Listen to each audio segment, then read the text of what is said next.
Amados hermanos, que el Señor les bendiga, tengan todos ustedes muy buenas tardes. Estamos aquí ya nuevamente este domingo, Día del Señor, compartiendo con ustedes la palabra del Señor. Así que quisiera, hermanos, que por favor me acompañen a abrir su Biblia ahí en el libro de Efesios, que es el libro que estamos estudiando como iglesia. Un libro que nos ha ayudado y nos está ayudando muchísimo para entender verdades, preceptos, doctrinas importantes para la vida cristiana, para nuestra vida cristiana. Así que, por favor, ahí estamos en el capítulo 1. Ya hemos avanzado más de medio capítulo, creo yo, y pues ha sido de gran bendición. Y quisiera, por favor, invitarles a que leamos del versículo 15 al versículo 23, que es la segunda sección grande que tiene este capítulo, ¿verdad?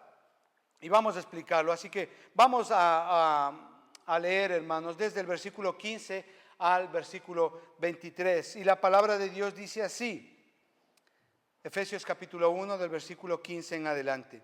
Por esta causa también yo, habiendo oído de vuestra fe en el Señor Jesús y de vuestro amor para con todos los santos, no ceso de dar gracias por vosotros, haciendo memoria de vosotros en mis oraciones, para que el Dios de nuestro Señor Jesucristo, el Padre de gloria, os dé espíritu de sabiduría y de revelación en el conocimiento de Él, alumbrando los ojos de vuestro entendimiento, para que sepáis cuál es la esperanza a aquel que os ha llamado y cuáles las riquezas de la gloria de su herencia en los santos, y cuál es la superminente grandeza de su poder para con nosotros los que creemos,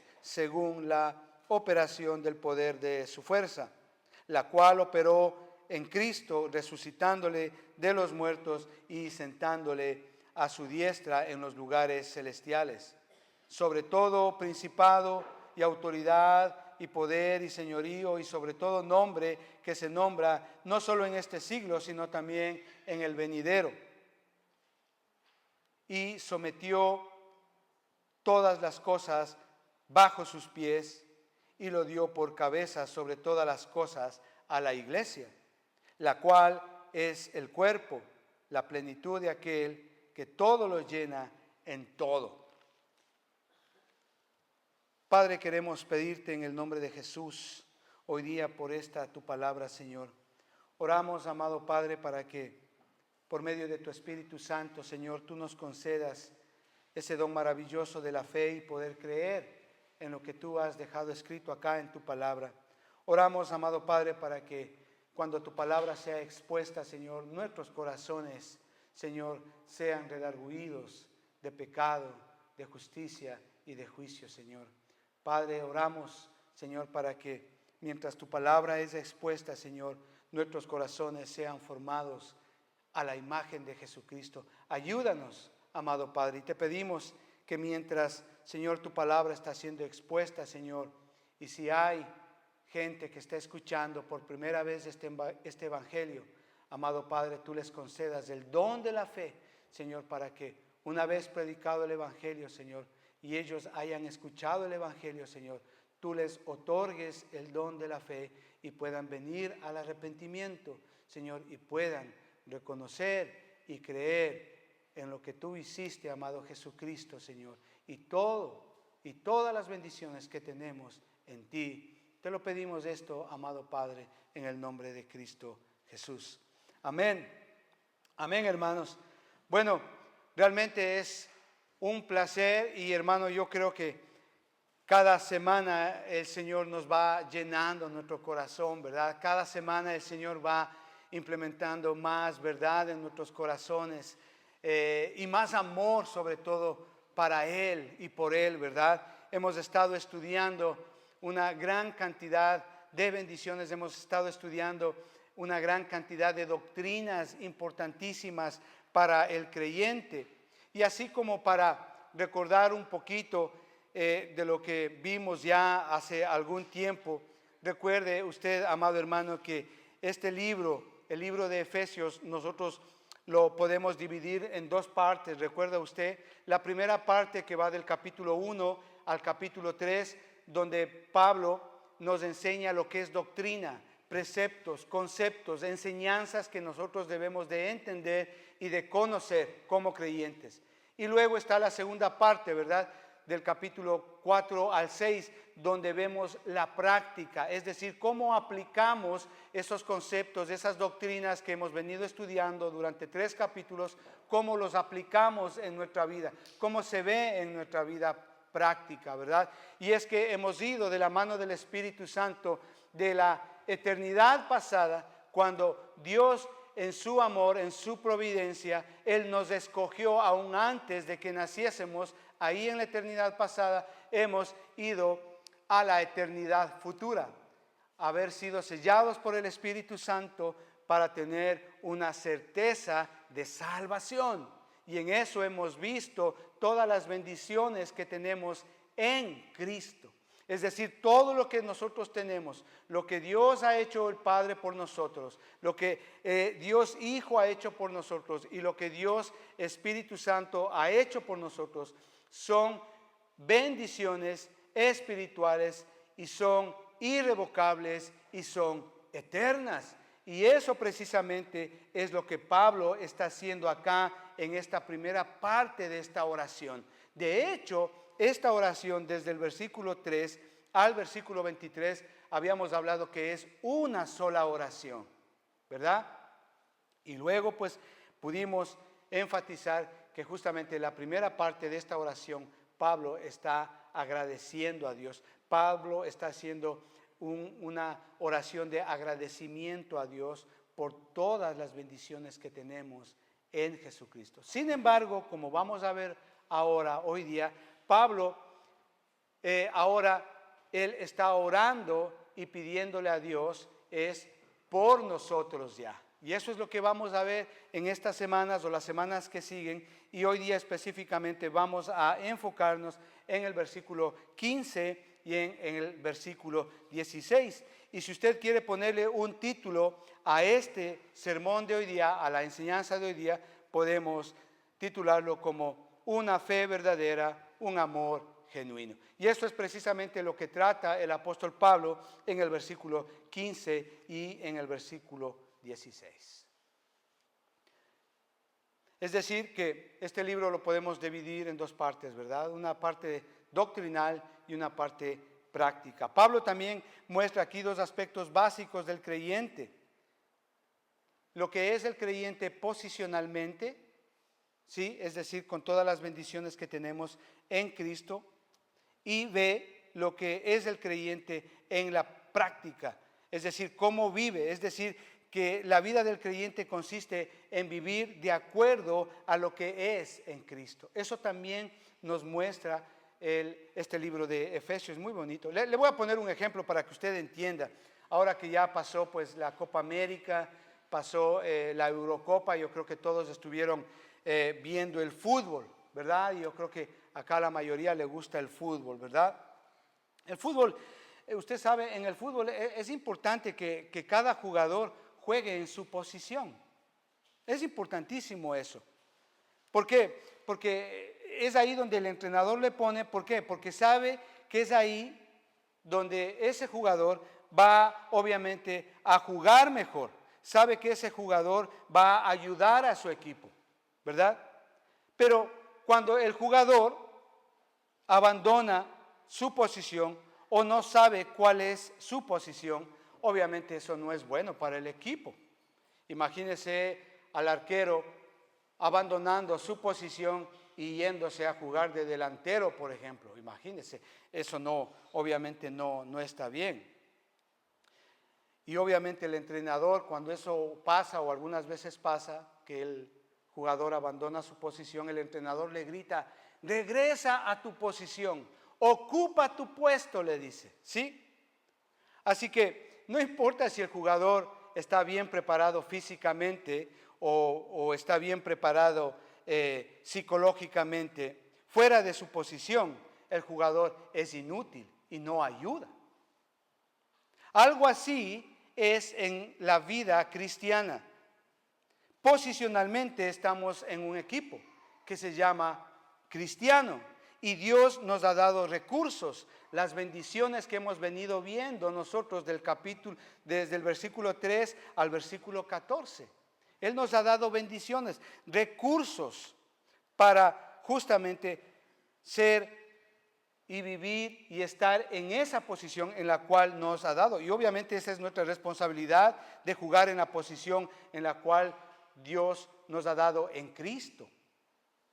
Es decir, el hecho de ser elegidos, ser predestinados, ser redimidos, ser perdonados de pecados, tener herencia, todas las doctrinas que hemos venido justamente estudiando las últimas semanas. ¿Para qué? Para hacer en la práctica, en la vida diaria, lo que somos en Cristo.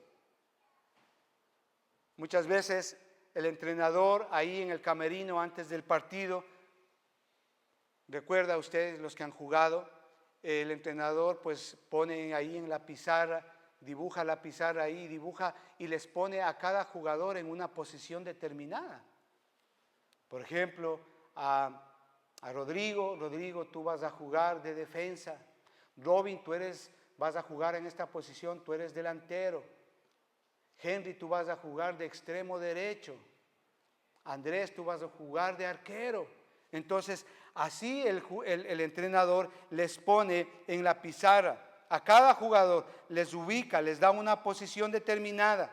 Pero cuando salen a jugar, muchas veces sucede que se olvidan de la posición en las cuales le puso el entrenador. Se olvidan. O muchas veces no lo hacen. O se van a otro lado. Así es la vida de muchos creyentes, que la razón por la cual se les hace muy difícil vivir su vida cristiana es porque en realidad no conocen, no saben su posición en Cristo. Y esto es exactamente lo que Pablo está tratando aquí en esta porción que vamos a estudiar desde hoy en adelante. Una posición obviamente bíblica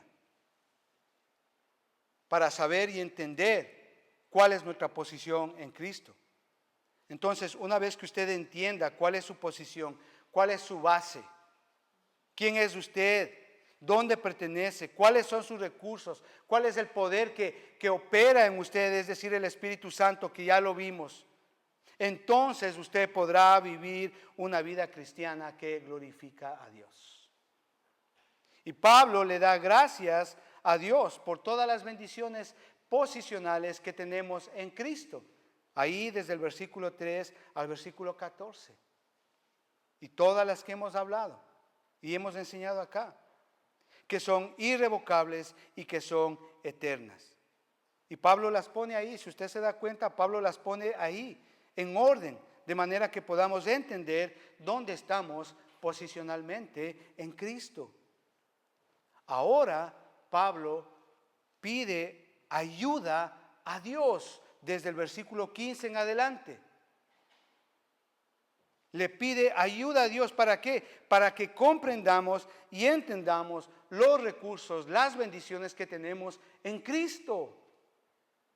Y utilizar esas bendiciones, nuestra salvación, nuestra redención, nuestra elección, el hecho de que somos santos y sin mancha, el hecho de que somos herederos en Cristo, el hecho de que el Espíritu Santo nos ha sellado, es decir, usar todas esas bendiciones que tenemos en Cristo para tener y vivir una vida cristiana que glorifica al Padre. Le digo esto, amados hermanos, ¿por qué? Porque hay muchas personas que confían y a veces incluso se jactan de una salvación que en realidad no tienen. Y yo lo he dicho muchas veces, no por el hecho de que usted venga a la iglesia, acá a la iglesia quiere decir que usted es salvo. Y se jactan incluso de una salvación que no tienen. Mateo capítulo 7, versículos 22 y 23, dice: muchos me dirán en aquel día, Señor, Señor, no profetizamos en tu nombre y en tu nombre echamos fuera demonios y en tu nombre hicimos muchos milagros. Entonces les declararé: nunca os conocí, apartaos de mí, hacedores de maldad. Esto es serio. Y es precisamente por qué muchas veces pasa esto, porque existe la posibilidad del autoengaño en lo que respecta a la salvación. De hecho, la Biblia con frecuencia nos anima a confirmar, a demostrar, a vivir nuestra vida de tal manera que nuestra vida muestra las evidencias de una genuina salvación, que confirmen que nosotros somos realmente salvos antes de poder presumir de que usted está seguro de su salvación. Por eso la palabra de Dios, ahí en Mateo capítulo 7, del versículo 15 en adelante al 20, por ejemplo, dice claramente: por los frutos los conoceréis. Escuche con atención. Justamente está hablando de esto, de que una persona que ha sido salva, su vida es una evidencia de que esa persona es salva. Y cuando leemos Mateo capítulo 7, del versículo 15 al 20, habla de los frutos que se ven, se muestran, son visibles. Y dice claramente: un árbol malo no puede dar un fruto bueno. Por más que venga a la iglesia, por más que haga lo que sea, un árbol malo no puede dar un buen fruto. Por lo contrario, un árbol bueno nunca va a dar un fruto malo, siempre va a dar fruto bueno. De eso justamente es lo que se trata, lo que estamos hablando acá. Lo que Pablo nos está animando y exhortándonos en el versículo 15 y 16, que dice: por esta causa también yo, habiendo oído de vuestra fe en el Señor Jesús y de vuestro amor para con todos los santos, no ceso de dar gracias por vosotros, haciendo memoria de vosotros en mis oraciones. Pablo está diciendo: hay un testimonio de ustedes, de que ustedes saben cuál es su posición en Cristo. Se ve, se nota. Y Pablo empieza justamente esta segunda parte de su larga oración, justamente enfatizando estos puntos. Y Pablo comienza esta nueva sección, manifestando obviamente su acción de gracias a Dios por las bendiciones de la salvación que tienen, o que se dan, o que se entienden y que se viven justamente desde el versículo 3 al versículo 14. Eso es lo que él está enseñando. ¿Por qué? Porque eso era una realidad en la vida de la iglesia de los Efesios, ahí en Asia, en la provincia de Asia.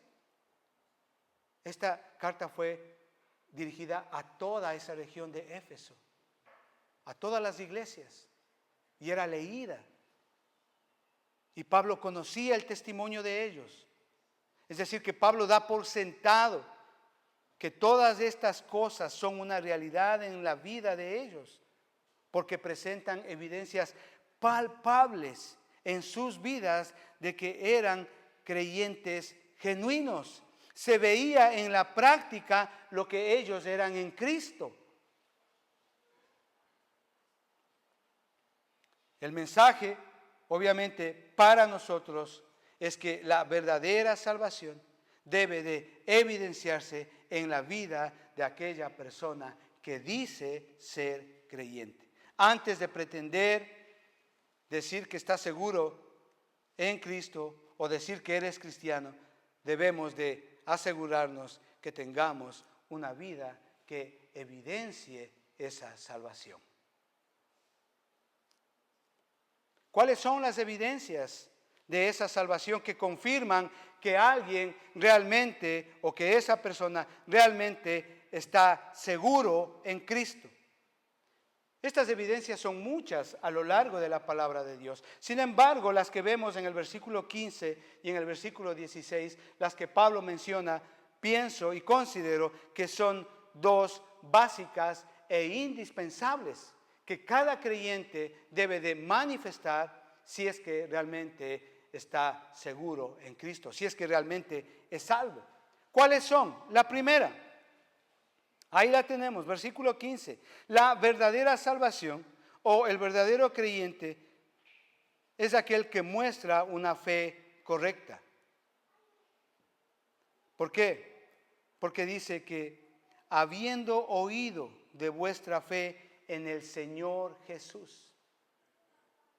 ¿Y cuál es la otra evidencia que demuestra que un creyente es un verdadero creyente? Que muestra su verdadera salvación. Es que la verdadera salvación o el verdadero creyente se muestra en la práctica de un amor genuino. Y esas son las dos cualidades que el apóstol Pablo presenta acá en estos dos textos. La pregunta es, ¿usted está seguro de su fe? ¿Está seguro usted de expresar un amor genuino, un verdadero amor? Eso es lo que vamos a desarrollar ahora como primer punto. Un verdadero cristiano tiene una fe correcta, una fe verdadera.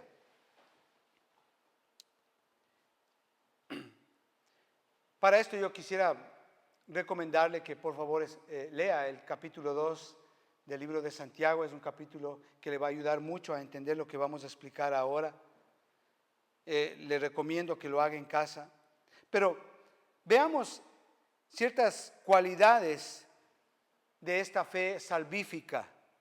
Sabemos obviamente que la salvación es por medio de la fe en Jesucristo, lo sabemos, pero el punto es que hoy se puede tener fe en Jesucristo y también en muchas otras cosas. Eso es lo que enseñan religiones, eso es lo que enseñan que para ser salvo pues puedes también creer en Jesucristo, pero también en X, Y u otra cosa, ¿verdad?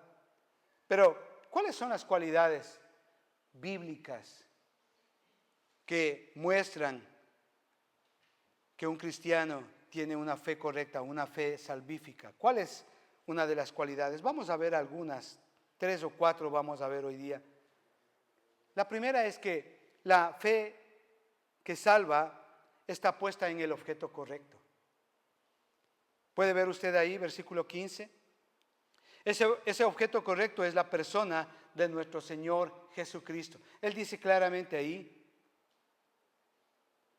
por esta causa yo habiendo oído de vuestra fe en el Señor Jesucristo, dice, de vuestra fe en el Señor Jesucristo. Sabemos que hay un solo Dios y hay un solo mediador entre Dios y los hombres, y este es Jesucristo, ¿verdad? ¿Lo sabemos de eso? Primera de Timoteo capítulo 2 versículo 5 dice eso. Primera de Pedro capítulo 1 versículo 21 también tiene el mismo entendimiento. Dice, y mediante el cual creéis en Dios, quien lo resucitó de los muertos y le ha dado gloria, para que vuestra fe y esperanza sean en Dios. No importa cuán buena sea la persona o cuán religiosa sea esa persona, si no ha puesto su fe en Cristo como su Señor y como su Salvador, no es salvo. No es salvo. Ahora, si usted puede profundizar un poquito más en esto, note que la Biblia no solo nos dice que la fe que salva es la fe en Cristo, sino que nos enseña que debe de ser en el Cristo de la Biblia. No en el Cristo que usted y yo podemos inventarnos a nuestra conveniencia. No, es en el Cristo de la Biblia. Por eso Pablo presenta a Jesús como el Señor Jesús, dando a notar su doble naturaleza. Cuando dice Señor, está hablando de su deidad, y cuando dice Jesús, está hablando de su humanidad. Es decir, la fe que salva siempre está puesta en el objeto correcto, y el objeto correcto es Jesucristo. Otra cualidad de esta fe salvífica es que la fe que salva es exclusiva, no inclusiva. ¿Sí? Esto implica que la fe que usted tiene debe de ser solo y únicamente en Cristo. No en Cristo y otra cosa más. No. debe de ser únicamente solo en Jesucristo. Les digo esto porque hay religiones, como por ejemplo los adventistas, que dicen que usted es salvo si cree en Jesucristo, pero también si guarda el sábado. Eso no es bíblico. Hay religiones como la católica, por ejemplo, que dicen que si usted puede ser salvo, sí, puede creer en Cristo, pero sabe, la Virgencita también es nuestra mediadora, pues, y ella intercede por nosotros ahí en los cielos, y si ella quiere, pues te puede dar paso al cielo. Falso. Es decir, nuestra fe es exclusiva solamente en Cristo. ¿Por qué? Porque la fe en Cristo es la que salva. No en la ley, no en el sábado, no en vírgenes, no en obras, no en denominaciones. Los testigos de Jehová, por ejemplo, ellos dicen, oye, nuestra religión es la verdadera y esa es la que salva. ¿Qué? Por eso nos preparamos acá, para que usted pueda usar bien la palabra de verdad.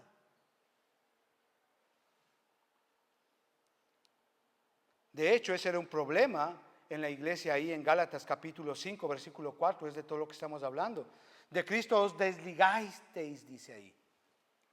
Los que por la ley os justificáis, de la gracia habéis caído. ¿Se da cuenta? La fe que es verdadera, la fe salvífica, no solamente es la fe puesta en el objeto correcto, esto es Jesucristo, no solamente es la fe, esta fe la que salva es exclusiva, sino también la fe que salva es perseverante. Como tercer punto, perseverante. Usted ve ahí, está implícita la idea, ya que Pablo dice que él había oído hablar de su fe. Él había oído hablar de su fe. Versículo 15. Por esta causa también yo, habiendo oído de vuestra fe en el Señor, dice, perseverante.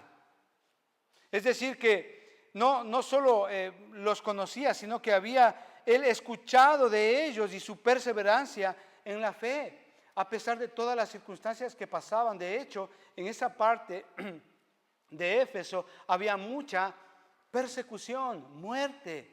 El hecho de decir que tú eres cristiano significaba literalmente la sentencia de muerte. Aún así, ellos perseveraron en su fe, de tal manera que Pablo conocía de ellos. Él estaba preso en Roma.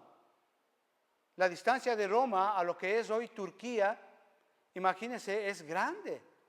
Aún así, Pablo escuchó de la fe de ellos, a pesar de las circunstancias. Sin embargo, es triste a veces, porque a veces los creyentes no lo saben, no saben estas verdades y pasa un problema, pasa una situación, pues y abandonan la fe. Abandonan la fe. No les salió las cosas como ellos querían o como ellos pensaban y luego abandonan la fe y están nuevamente en el mundo practicando cosas que no convienen y eso pasa muchas veces. ¿Qué quiero decirles? Que los verdaderos creyentes no son solo los que un día profesaron su fe en Cristo, sino también los que perseveran hasta el fin.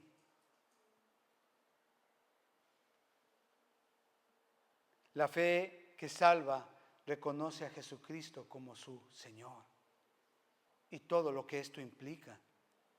Lucas capítulo 6 y versículo 46 dice, ¿por qué me llamas Señor, Señor y no hacéis lo que yo digo?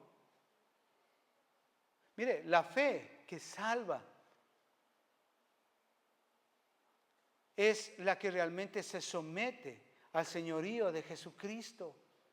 Y el Señor acá está recriminando a ciertas personas que decían conocer a Dios, pero que realmente no vivían de acuerdo a los estándares, a los estatutos, a las doctrinas, a los preceptos que manda su palabra.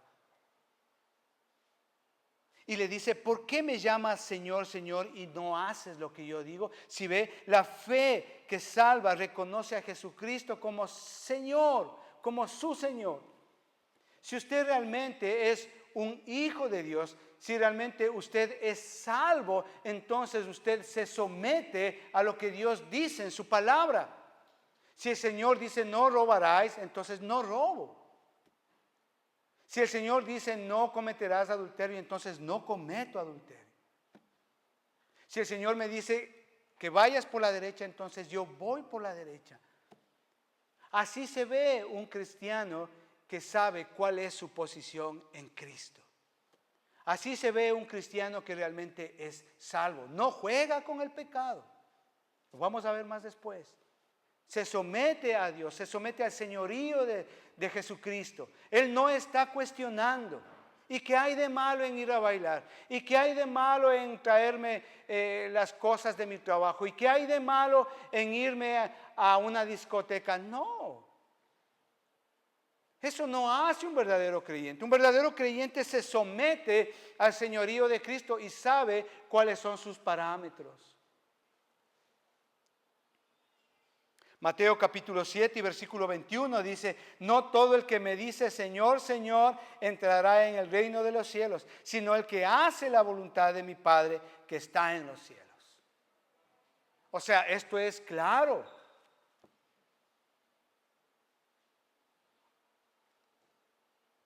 Y esto es muy serio. Usted puede llamarle Señor a Dios cuantas veces que usted quiera. Pero si usted no está viviendo de acuerdo a lo que Dios le dice que viva, usted no es un hijo de Dios. Pero es triste porque a veces cuando las personas se ven mal en una situación complicada, en un apuro, una enfermedad, las cosas no salen en la vida, le están saliendo mal y ahí sí, Señor, Señor, sálvame. Y el Señor va a decir, ¿qué? ¿Quién eres? No te conozco.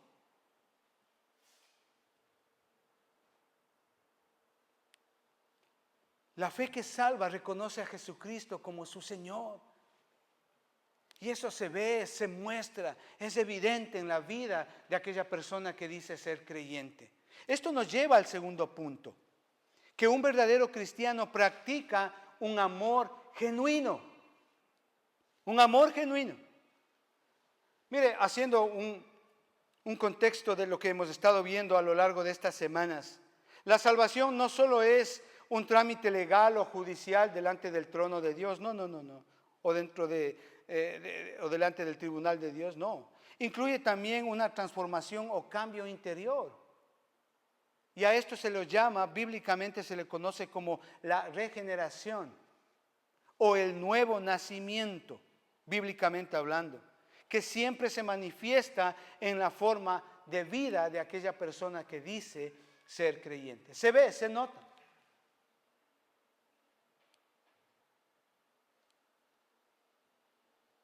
Por ejemplo, el libro de Santiago, cuando usted lea el libro de Santiago, Santiago aporta gran información acerca de esto, de cómo se ve la vida de un creyente que es realmente salvo. Nos dice cómo se ve un creyente que realmente es salvo en la vida práctica. Su fe en Jesucristo hace que viva de una manera que es espectacular, que es diferente a la del resto. Todos podrán tomar cerveza, pero yo como cristiano no la tomo. Tiene los puntos claros. Está en un grupo y todos están ahí oyendo música del mundo, bachata, esta cantante, Shakira es, o Shakira, no. Alabo a mi Señor, pongo himnos de alabanza y de gloria a mi Señor. ¿Se da cuenta? El amor de Dios derramado en esa persona hace que esa persona persevere en las pruebas y no abandone su fe. Es cierto, estoy pasando mal en este momento, no tengo empleo, estoy pasando un momento delicado de salud, pero el amor derramado de Dios en esa persona hace que esa persona persevere. siga adelante, no abandone, le dé gloria y honra a Dios aún en los momentos difíciles. Cuando yo veo la vida de Pablo, él está escribiendo en la cárcel. Él no está teniendo una vida tan cómoda como la de usted y como la mía. No, él está preso en la cárcel y aún así él les está dando ánimo. Él es perseverante en su fe en Jesucristo. Él no abandona la fe.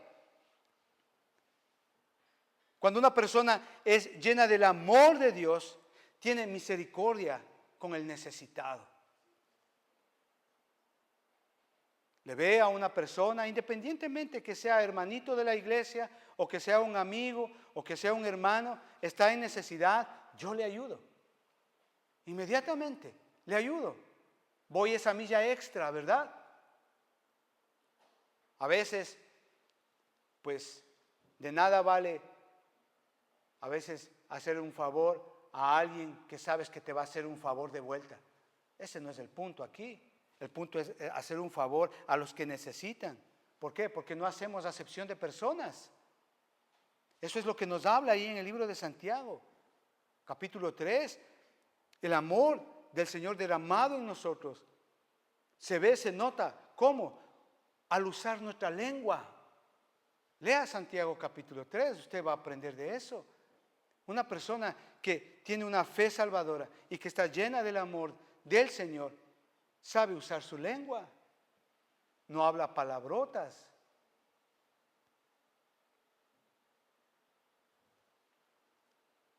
Sabe usar sus bienes, las bendiciones terrenales que Dios le ha dado.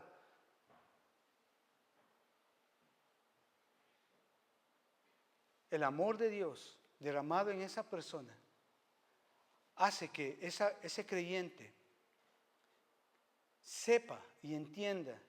Es cierto, nosotros estamos en el mundo, pero no pertenecemos al mundo. Es cierto, el mundo nos ofrece muchas cosas, todas ellas muy buenas, sabrosas, fáciles, pero solamente para la carne. Pero el creyente que está lleno del amor de Cristo sabe que está en el mundo, pero no comparte las cosas del mundo. Lo tiene muy claro. Que venga, vea este bailecito acá. No. Que venga, vea acá vamos a hacer un no sé qué. No. Sabe. Entonces no comparte las cosas del mundo. Tenemos claro cuáles son nuestras prioridades en Cristo. ¿Por qué? Porque sabemos cuál es nuestra posición en Cristo. Sabemos dónde estamos en Cristo. Eso es lo que yo les decía hace un momento. ¿Por qué les hace difícil a muchas personas vivir su vida cristiana? Porque no saben su posición en Cristo, no entienden, no han entendido. Y eso les lleva a una vida que está un día en el mundo y otro día en la iglesia. Y no es así.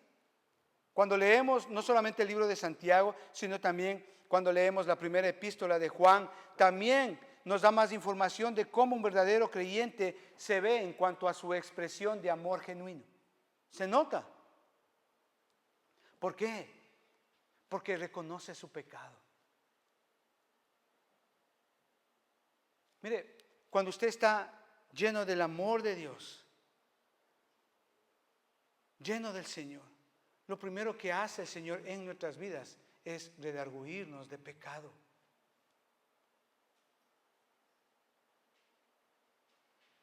Y si usted no reconoce su pecado, creo que usted no entiende su posición en Cristo. Es cierto, a veces tenemos muchos errores. Ok, no podremos tomar, no podremos fumar, no podremos irnos a discotecas, lo que usted quiera. Pero hay pecados que no se ven. La vagancia,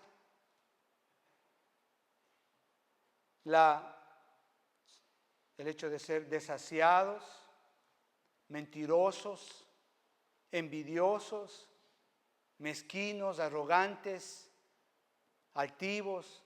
Son pecados que no se ven, pero que están ahí. Y si usted no reconoce que usted tiene esa falla, entonces creo que no estamos hablando de un creyente genuino. No solamente reconoce el pecado, sino que nos apartamos del pecado. ¿Por qué? Porque es algo que usted y yo lo reconocemos. ¿Por qué? Porque batallamos todos los días. Todos los días batallamos con el pecado. El pecado está ahí a la puerta, dice la palabra. Y reconocer que fallamos en ciertas cosas o aspectos de nuestra vida e ir y pedirle al Señor perdón cada día, cada instante. Señor, que mis pensamientos sean pensamientos de bien y no de mal. Señor, que mis pensamientos sean llevados cautivos a la obediencia en Cristo Jesús. Es todos los días, es una lucha diaria con la carne, con el mundo y contra Satanás, que va a estar atacándonos todos los días.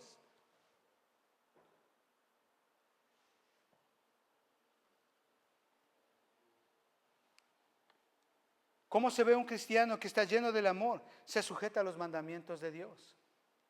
Se sujeta. El amor es el que nos capacita, nos fortalece para obedecer a Dios. ¿Por qué? Porque en nuestra carne no podemos. Es difícil en nuestra carne, en nuestra naturaleza humana, obedecer a Dios. Es difícil, pero nosotros, si conocemos nuestra posición en Cristo, sabemos que Él ya nos ha perdonado. Sabemos que hemos sido sellados con el Espíritu Santo. Sabemos que hemos sido hechos santos, herederos, hijos de Dios, adoptados. Entonces, claro, un hijo de Dios se aparta del pecado. ¿Por qué? Porque el amor me capacita, me fortalece, me instruye, me anima a alejarme del pecado. ¿Por qué? Porque sé que eso no le agrada a Dios. El verdadero creyente es una persona que ama a Jesucristo, ama a Dios y se refleja en toda su vida diaria. ¿Cómo? Mire ahí en Juan capítulo 13, versículos 34 y 35 dice: un mandamiento nuevo os doy, que os améis unos a otros como yo os he amado, que también os améis unos a otros. En esto conocerán todos que sois mis discípulos, si tuviereis amor los unos con los otros. Eso es lo que nos está mandando el Señor acá.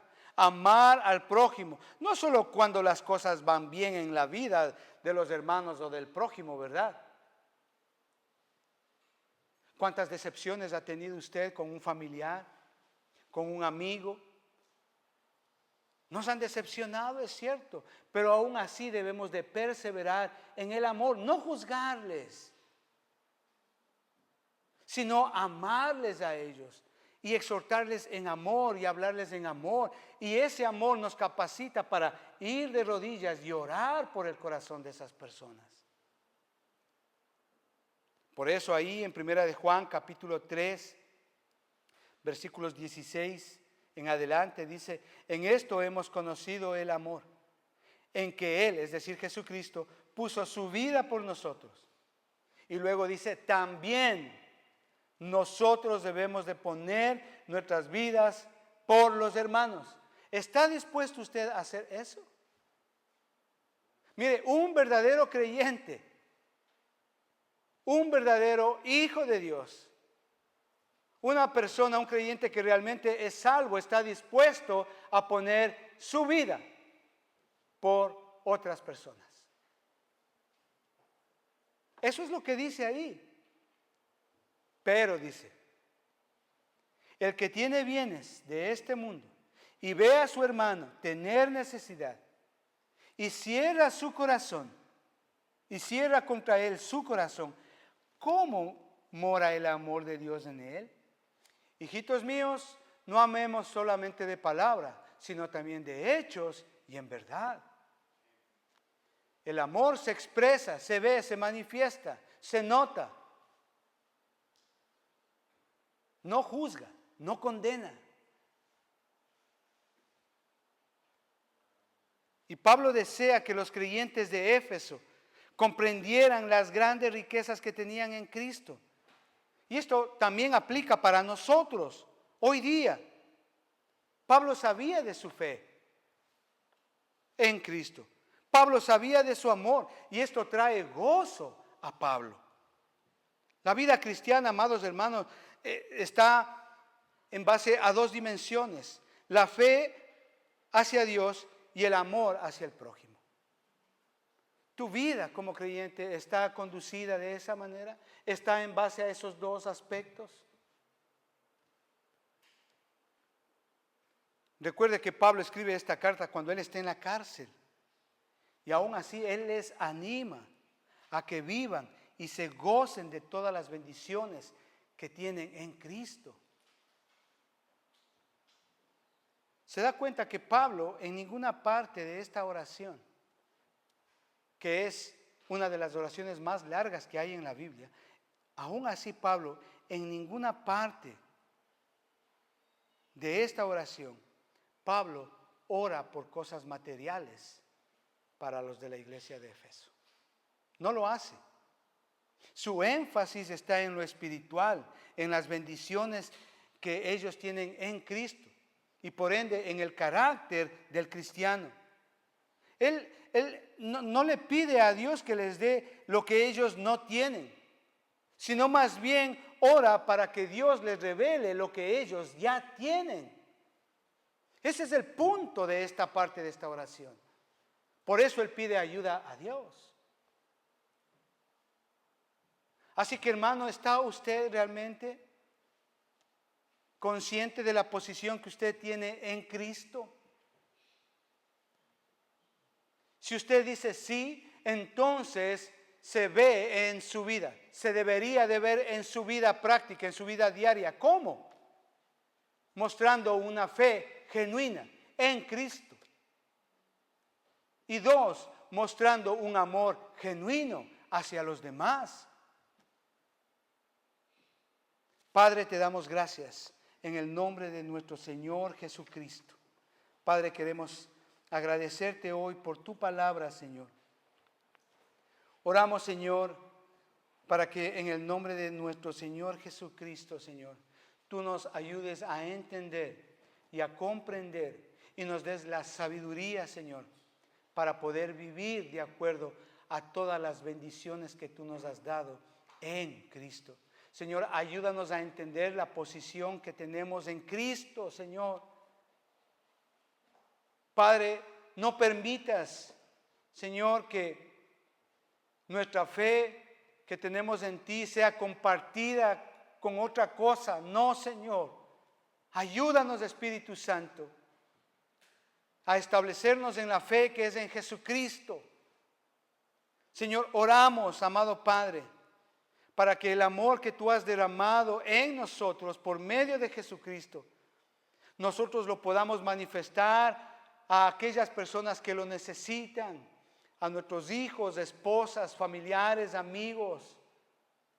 Señor, perdónanos si hemos sido juzgadores o acusadores. Señor, perdónanos, amado Padre. Ayúdanos a vivir una vida, Señor, en la cual nosotros, Señor, tengamos muy claro que tú nos elegiste aún antes de la fundación del mundo y que por medio de Cristo nosotros somos salvos y que por medio de su sangre nuestros pecados han sido perdonados y que aún, Señor, tú sellaste, certificaste y aseguraste nuestra salvación, porque en el momento que creímos, amado Padre, tú depositaste de tu Espíritu Santo en nosotros, quien garantiza que nuestra salvación es verdadera, es eterna y es irrevocable. Padre, yo te pido por aquellas personas que oyen por primera vez este evangelio, que tú en tu amor les otorgues el don maravilloso de la fe, para que ellos puedan creer en ese evangelio predicado, en ese Jesucristo y este crucificado, Señor, y puedan ellos aceptar a nuestro Señor Jesucristo como su Señor y como su Salvador. Padre, te damos gracias por tu palabra. Señor, toca nuestros corazones. Señor, que tu Espíritu Santo nos hable de estas verdades. Señor, ayúdanos a caminar en fe. Ayúdanos a expresar ese amor, Señor, que es evidencia de que somos verdaderamente salvos. Te lo pedimos esto, amado Padre, en el nombre de Cristo Jesús. Amén y amén. Amén, hermanos. Que Dios les bendiga mucho. Muchas gracias.